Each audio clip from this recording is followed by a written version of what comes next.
আসসালামু আলাইকুম। আজ আমি ছোলার ডালের হালুয়া বানাবো। তো আপনারা দেখুন কেমন করে বানাচ্ছি। সর্বপ্রথম ছোলার ডালটা আমি সেদ্ধ করে নেব।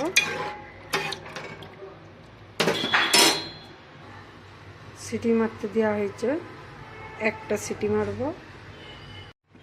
ছোলার ডালটা সেদ্ধ হয়ে গেছে।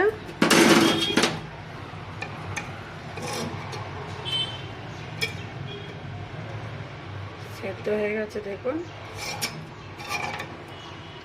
মিক্সচার জারে পিষে নেব। আর এইদিকে দুধটা ফোটানো হচ্ছে। ছোলার ডালগুলো পিষে নিচ্ছি। এই যে এইগুলো পিষা হয়ে গেছে। তো নন স্টিকের কড়াটা বসিয়ে দিয়েছি, এতে অল্প একটু ঘি দিয়েছি ফার্স্টে। তো এই বাদামগুলো আগে ভেজে নেব। তো এখানে বাদামগুলো ভেজে তুলে নিয়েছি। এই যে দেখুন বাদামি কালার করে। এখানে আর একটু ঘি দিয়ে দিচ্ছি বেশি করে। এই ঘিটার ওপরে ছোলার ডালের হালুয়াগুলো দিয়ে দেবো। তো ঘিটা গরম হয়ে গেছে, এলাচ লং ডালচিনি দিয়ে দিচ্ছি। বাদামগুলো দিয়ে দিচ্ছি।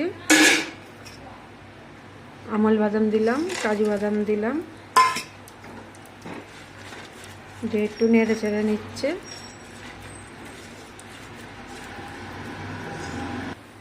তো বাদামগুলো রোস্ট করা হয়ে গেছে। এর ওপরে আমি দিয়ে দিচ্ছি মিক্সচার জারে যে ছোলাটা পিষেছিলাম ডালটা, ওটা দিয়ে দিচ্ছি। দিয়ে এইটা ভেজে নেব। ভালো করে নেড়ে চেড়ে একটু ভাজা ভাজা টাইপের করে নেব। তারপরে আমি দুধটা দেব। তো একটু আমি জাফরান কালার দিয়ে দিচ্ছি অল্প করে, দিয়ে আবারও নাড়ব। নাড়াচাড়া হয়ে গেছে, চিনিটা দিয়ে দিচ্ছি।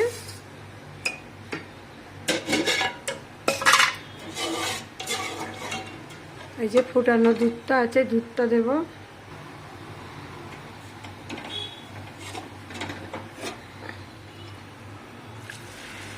বেশ খানিকটা দুধ দিয়ে দেব। আবারও নাড়াচাড়া করব।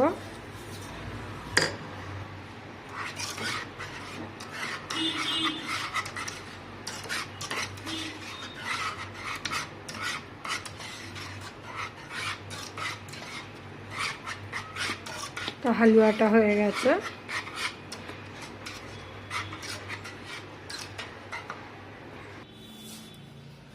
একটা মাছের মুরগির দুটো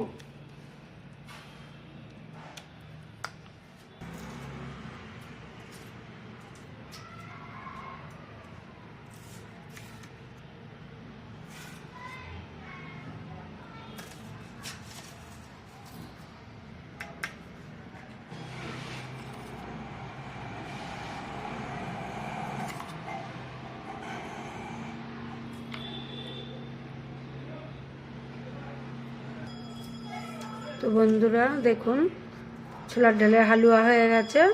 এটা ঠান্ডা হয়ে গেলে পিসগুলো তবে তোলা হবে।